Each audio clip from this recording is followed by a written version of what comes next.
On August 1st, 2001, professional football player Korey passed away due to complications from a heat stroke. This tragic loss was preventable and impacted how coaches and athletes approach hydration at all levels of sports.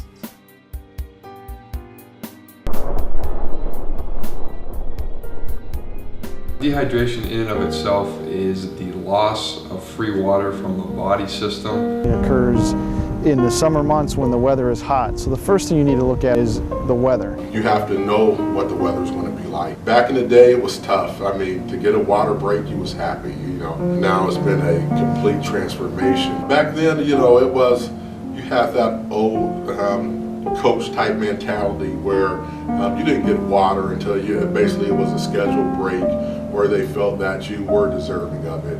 Water was portrayed as a weakness, so if somebody needed a water break every hour on a hot day, they were, weak or, somehow inferior.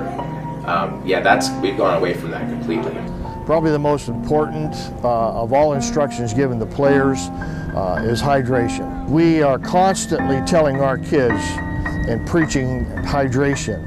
Coaches are much better trained to deal with or to look for signs, problems of dehydration or heat stroke and things like that. In the NFL level, you got big guys. You got guys 300 to 350 pound offensive linemen, and their body could heat up rapidly and very quickly. Science has progressed, and unfortunate dehydration, illnesses, and deaths have occurred. We've learned how important it is to hydrate regularly. Basically, it boils down to proper eating, proper hydration. Eat good, eat solid food.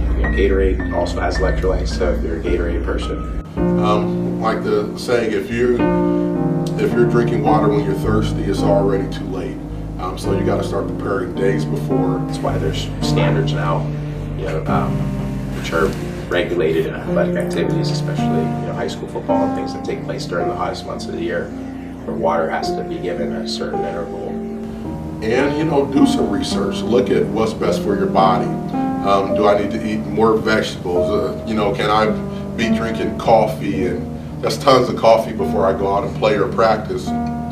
Those aren't probably the best things to do. So, get the water in you. Water is always good. And, you need to take frequent breaks. Let your coach know, hey, I'm thirsty, or, I'm not feeling well.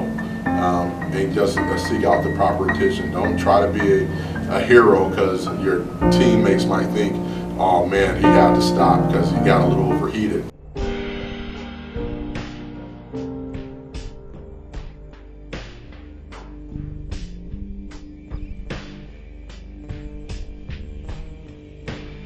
It was a crying shame to have that happen to him. The medical staff looks back on it, they're probably something that they could have caught.